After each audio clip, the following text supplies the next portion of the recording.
आज शहीद पार्क चौक में व्यापारियों के साथ एक आवश्यक बैठक है। जीएसटी से संबंधित एक बैठक चल रही है। वैसे जिले के व्यापारी या छोटे हो या बड़े, इस विभाग से बड़े परेशान रहते हैं, बड़े टेंशन में रहते हैं। जब भी कोई व्यवसाय करते हैं उनकी टेंशन हमेशा सताती है। तो व्यापारियों को जीएसटी से टेंशन से मुक्ति कैसे मिले, उसको लेकर यह बैठक बुलाई गई है। क्या गाइडलाइंस है, क्या करना है व्यापारियों को, उसको लेकर आइए बात करते हैं। आज के इस बैठक में डिप्टी कमिश्नर भी हैं, जीएसटी से संबंधित अधिकारी भी यहाँ मौजूद हैं। ये बात करते हैं सर। हाँ, आपसे जी, आज का अवसर क्या है, आज बैठक किस लिए बुलाई गई है? देखिए, मैं बजरंगी यादव, हाँ, मैं Bajrangi Yadav deputy commissioner GST खंड 3 हूँ। व्यापारी बंधुओं की एक समस्या के संदर्भ में यहाँ पे एक बैठक बुलाई गई थी। समस्या किस तरह की? समस्या ये है कि जो कुछ जांच वगैरह हुई है पिछले दिनों में, तो लोगों का ये कहना था कि किसी एक व्यापारी की वहाँ जांच होती है तो पूरी सड़क पे और आसपास के जो गलियां हैं सब दुकानें बंद हो जाती हैं। अनिश्चितता का माहौल होता है कि भाई किसके वहाँ जांच हो सकती है। तो एक जांच की वजह से बाकी सारे दुकानदारों को अनावश्यक परेशानी होती है, सबको दुकान बंद करनी पड़ती है। तो उन लोगों को मैं एकदम साफ करना चाहता हूँ कि जिसकी जांच होनी है उसकी प्रोफाइल पहले से बनी होती है और निश्चित होता है कि कहाँ पे जांच होनी है, किस पॉइंट पे जांच होनी है। ये जांच पहले से ऑर्गेनाइज होती है, कोई अनिश्चितता का माहौल रखने की ज़रूरत नहीं है, क्योंकि जिसका नाम है जांच के लिए, जिसकी प्रोफाइल है, उसके अलावा किसी अन्य की जांच संभव ही नहीं है, न तो हो सकती है। और जांच टीम जहां से भी आती है वो पहले से अपना निश्चित करके आती है। इसी के साथ ये हुआ कि भाई पंजीयन के लिए लोगों को आगे आना चाहिए। 20 लाख सर्विस के, जो सर्विस का काम कर रहे हैं उनकी लिमिट 20 लाख रुपए सालाना है। आज जो लोग ट्रेडर हैं उनका 40 लाख रुपए सालाना है। तो चूँकि प्रदेश सरकार व्यापारियों के लिए बहुत ही अनुकूल माहौल बनाए हुए है। कोई भय का माहौल, कोई गुंडागर्दी लूट का माहौल, कोई अनिश्चितता का माहौल नहीं है। हमारे मुख्यमंत्री जी का ये निर्देश है, ये सोचना है कि अधिक से अधिक लोग जीएसटी के दायरे में आएँ, इसका फ़ायदा उठाएं। जीएसटी के दायरे में आने पर उनका स्वाभिमान भी बढ़ता है, व्यापार में उनका रिकॉग्निशन होता है और दुर्घटना की बीमा से वो बिना किसी प्रीमियम के आच्छादित होते हैं। तो हम लोगों से रिक्वेस्ट करेंगे कि बिना हिचक अपना जीएसटी में पंजीयन कराएं। इसमें 2.5 करोड़ के नीचे जो समाधान की योजना है वो ऑप्ट कर सकते हैं, उसका फ़ायदा उठा सकते हैं। तो जो लोग इस लिमिट के नीचे हैं वो भी जीएसटी का रजिस्ट्रेशन लेंगे, उनका मान सम्मान बढ़ेगा, उनका जीएसटी का दायरा बढ़ेगा, उनको काम करने के अच्छे अवसर मिलेंगे।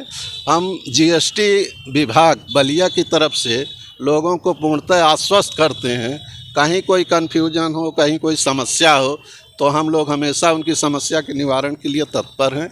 और ऑफिस में आए, हम सबको अपना फ़ोन नंबर भी नोट करा दिए हैं।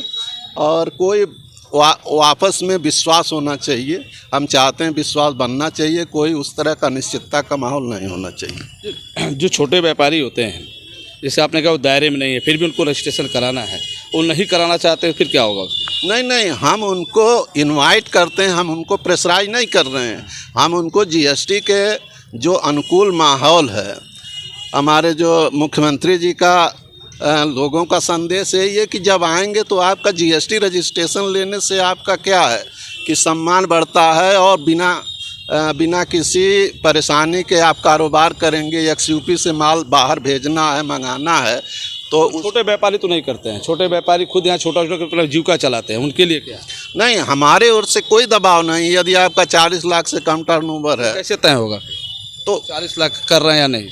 तो 40 लाख का जो कारोबार कर रहे हैं उनको अपना गणना कर लेना है, उनको अपनी जानकारी। 40 के नीचे हैं? नहीं, उनको ऐसी कहीं कोई दिक्कत ही नहीं है। जो छोटे कारोबारी वो देखने से ही पता चल जाएगा कि बहुत छोटा कारोबारी है, एक साल में उसको भी तो आप बता रहे हैं रजिस्ट्रेशन कराना होगा, वो नहीं कराना चाहे तो फिर क्या करें? बिल्कुल ना कराएं, लेकिन कराने से उनको नुकसान नहीं है, फ़ायदा है। देखिए अरे वो कम पढ़े लिखे होते कहाँ से भरे भरेंगे सब?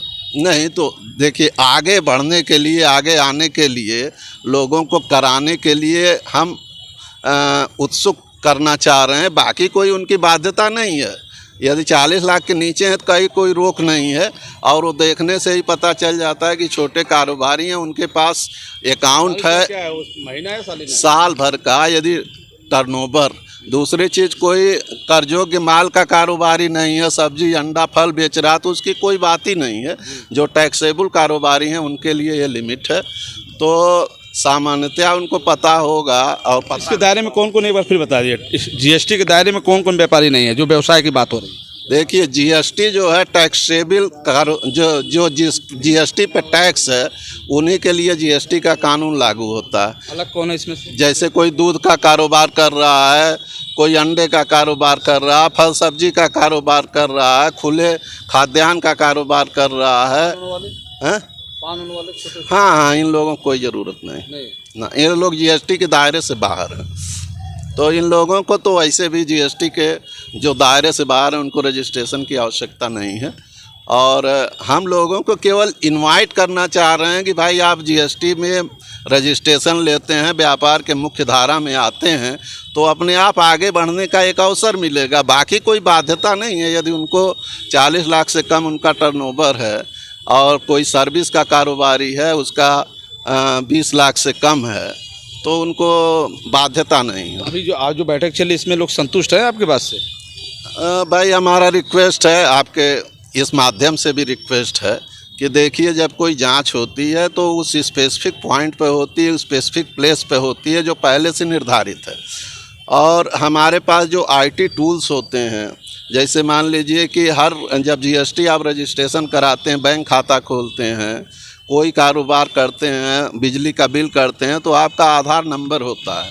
तो आधार नंबर से आपकी सूचनाएं जो रहती हैं उसका जो है आईटी टूल के रूप में प्रयोग किया जाता है। जब ये लगता है कि जैसे मान लीजिए किसी का बिजली बिल 1 महीने का 3 लाख आ गया, तो ये क्वेश्चन बनता है कि भाई 3 लाख बिजली का बिल आ गया है, तो कहीं कोई टैक्सेबल कारोबार तो इसमें इन्वॉल्व नहीं है। तो पूछने का एक आधार बनता है। तो हमारी जो रिसर्च विंग होती है उस पर एनालिसिस करती है और एक गोपनीय उस प्लेस को विजिट करती है और ये इंश्योर करती है कि इसमें कुछ टैक्स इन्वॉल्व है, तभी वो जांच से शुरुआत होती है। तो आईटी टूल के माध्यम से हमें जो मिलता है, कोई चीज़ इनपुट मिलता है, उसके आधार पर जांच होती है। चलिए, बहुत बहुत धन्यवाद। आपने सुना, फिर व्यापारियों से भी हम बात करेंगे। फिलहाल अभी मीटिंग चल रही है, मीटिंग के बाद हम उन व्यापारियों से भी बात करेंगे जो जीएसटी से परेशान हैं, उनकी क्या समस्या है। ये दूसरे टुक पे हम बात करते हैं जो इस जीएसटी के बारे में अधिक जानकारी दे सकते हैं। हम ये कहना चाहते हैं, अभी इस बैठक में हमने हमारे जीएसटी विभाग के डीसी साहब लोग आए हैं, तो हमने ये कहा है कि ऐसा मैसेज जाना चाहिए कि व्यापारियों में कोई भय व्याप्त न हो और कोई समस्या है तो उसका समाधान फ्रेंडली होना चाहिए, क्योंकि व्यापारी और उद्यमी जो है सरकार को, विभाग को दे ही रहा है, जीएसटी के रूप में कुछ ले नहीं रहा है, तो उसका सम्मान होना चाहिए, उनको कोई परेशानी नहीं होना चाहिए, उनमें कोई भय नहीं होना चाहिए, ये मैंने कहा है। और जो उनका जो है जैसे बीमा है 10 लाख का, तो अगर कोई क्लेम बनता है तो उनको समय से मिलना चाहिए और उसका जो कार्ड है जो 10 लाख का वो भी मिलना चाहिए। ये हमने जो है कहा, यही व्यापारियों की समस्या है और उम्मीद मैं करूंगा कि इस बैठक के बाद ये समस्या भी ख़त्म हो जाएगी। आइए व्यापार मंडल के अध्यक्ष मंजय सिंह से बात करते हैं, क्या है? देखिए, ये बैठक जो जीएसटी छापे को लेकर व्यापारियों में उहापोह की स्थिति उत्पन्न हो गई थी। जिस क्षेत्र में जीएसटी अधिकारी जाते थे बाज़ार बंद हो जाती थी, उसी संशय को दूर करने के लिए बैठक बुलाई गई है। इसमें मैं सभी व्यापारी भाइयों से आश्वस्त करना चाहता हूं कि आपको किसी भी प्रकार से डरने की ज़रूरत नहीं है। आप लोग अपना संकोच होकर व्यापार करें और यह जो छापे पड़ती है पहले से इनपुट आधारित होता है। आप लोग को किसी भी प्रकार के डरने की ज़रूरत नहीं है और कोई भी समस्या होती है तो डायरेक्ट जीएसटी विभाग में आकर संपर्क करें, व्यापार मंडल से संपर्क करें, आपका समस्या का निवारण किया जाएगा। चलिए, आपने सुना कि आपके साथ जो भी किसी तरह की कोई भी समस्या है, आप, हाँ सर, कुछ कहना चाहते हैं आप? ऐसा है कि सभी व्यापारियों से मेन ये कहना है कि किसी भी प्रकार का अगर कोई अधिकारी जाता है, तो पिछली बार एक घटना घटी थी जिसमें फ्रॉड कुछ फर्जी अधिकारी आकर के यहाँ कुछ व्यापारियों को परेशान किए थे। अभी लखनऊ में भी जीएसटी की तरफ से कुछ फर्जी आकर के लोग अधिकारी बन करके किए हैं। तो व्यापारियों से ये भी है कि अगर आपके पास कोई भी अधिकारी छापा मारने जाता है तो आपके पास ये अधिकार है कि आप उसका आईडी मांग सके, उससे परिचय पत्र ले सकें, उसके बारे में हमसे पूछ सके व्यापार मंडल से या यहाँ के लोकल जीएसटी अधिकारियों से कि ये व्यक्ति असली है, जेन्युइन है, या ये भी कोई आप जानते हैं कि नहीं। इसको उसकी गारंटी वो ले सकता है अपनी जांच कराने से पहले। साथ ही जो अगल बगल के लोग कुछ जगहों पे देखा जा रहा है कि अपनी दुकानें शटर बंद करके चले जा रहे हैं, तो उनसे ये अनुरोध है कि वो शटर बंद करें या ना बंद करें। जो भी इनपुट के आधार पर जो लोग आ रहे हैं, तो अगर आपका शटर बंद भी रहेगा और उनको आपके यहाँ जांच करनी है तो शटर खुलवा लेंगे, आपको बुलवा लेंगे, ठीक है। तो इसलिए आप डर करके अपनी दुकानें बंद करके ना भागें, आप निश्चिंत रहें, आपके साथ कभी भी हम लोग अन्याय नहीं होने देंगे। व्यापार जगत से नेताओं ने कहा कि व्यापारियों को डरने की जरूरत नहीं है, वो आराम से इजी मोड में अपना व्यवसाय करें, धंधा करें। यदि उनको किसी तरह की कोई दिक्कत है तो व्यापार मंडल के नेताओं से मिलें ताकि उनका समस्या का समाधान हो सके।